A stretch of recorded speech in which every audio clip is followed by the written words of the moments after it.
madaxweynuhu meeshaan dhibaatooyinka ka jiro dhibaatooyin muddo badan isa soo dul saarnaa waaye waddankii wanaagiisa iyo beerihiisa iyo sharaftiisa iyo dawladnimadiina meeshanay taallaa see u shaqaysana waa la la'yahay imaashaad aad aan u faraxsannahay annaga dadkayga maamulkaaga waxaan isugu qabno hoosaan u dhaqan doonaa haddii aan helno dawladda dhexe wixii ku aadanaa ay qabato annagana wixii maamul ahaan nagu aadan inaan qabanno dawladda dhexena ay nagula xisaabtantaan diyaar u nahay madaxweyne. السلام عليكم ورحمة الله وبركاته.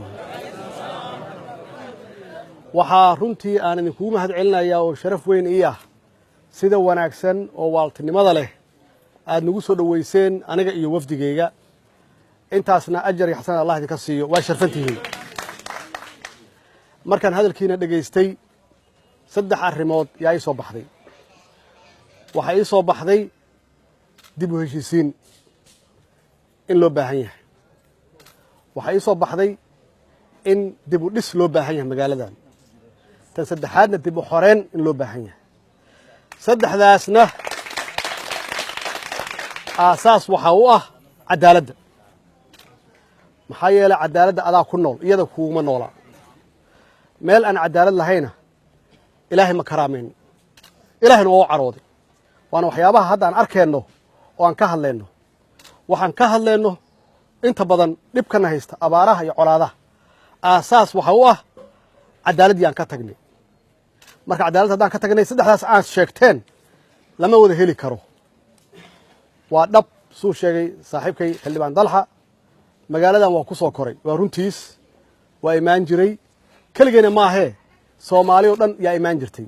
magaaladan magaalo fiican oo soomaali u dhexaysa oo daris wanaag leh oo dad fiican ay joogaan iyay ahayd haddana waa la baadigoobi karaa waana la heli karaa maxaa yeele dadkeedii idinkaa ah dowladdaani waxay ballan qaaday inay ka shaqaynayso dib u heshiisiin dib u heshiisiintana magaaladaani ka bilaabaysaa hadduu ilaahay yidhaahdo dib u heshiisiinta macnaheedu waxay tahay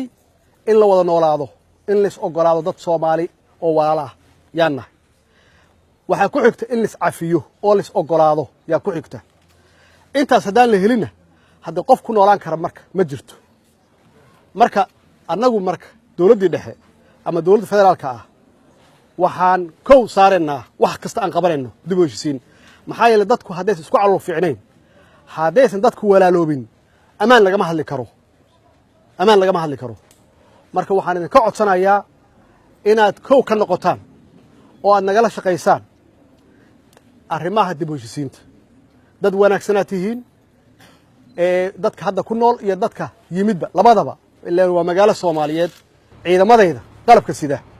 ogaada duruufo adag ay ku shaqeeyeen waxay ku shaqeeyeen caafimaad la'aan waxay ku shaqeeyeen mushahar la'aan ogaada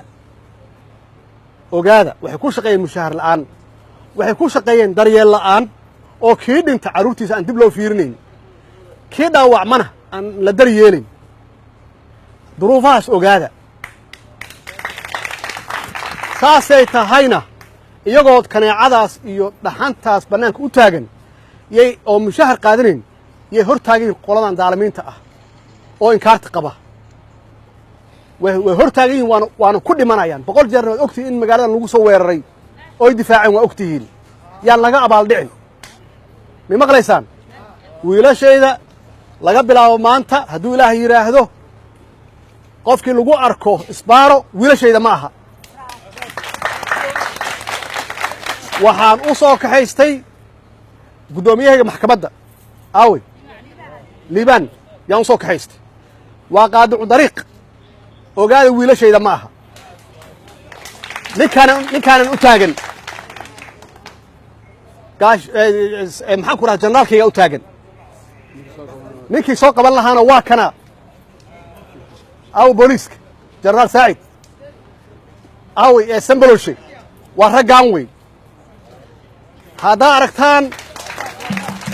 nin lacag idinka aruursanaya waa la wada dagaalaynaa diyaar muu tihiin diyaar muu tihiin annagaa mushahar siisanayna ciidamadeenna ma maqlaysaan ninkii wax ka badan raadiya ninkaanaa u taagan yarow yaa u taagan ma garat tiiraana sugaaya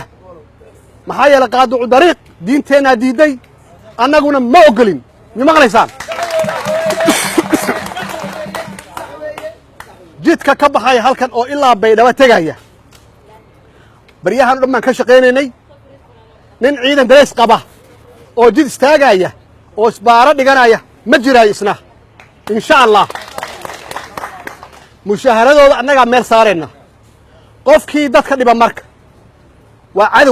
cadow soomaaliyeed waa cadow islaan weeye dowladdaani dowlad xoog ku timid ma aha waa dowlad shacab rabitaan shacab ku timid weeye awooddan idinkaa iska leh annagu ma lihin annagu waxaan idin nahay adeege may maqlaysaan waan idin adeegnaa oo keliya waxaan idin adeegnaana waa 4 sano oo maamul walba loogu talagalay inuu joogo waa dimuqraadiyad hadduu shaqo fiican qabtana waa joogi hadduu shaqo xun qabtana idinkaa bixinaya insha allah waxaan idin sheegayaa anugu 4 sano ku xigta shaqadeeda ma aha maanta shaqadeedu tahay maanta ma maqlaysaan uma hanqaltaagaya 4 sano soo socda iyo wax ka dambeeya maanta in wax la qabto idinkana ay gala shaqaysaan intaas ma yeelaysaan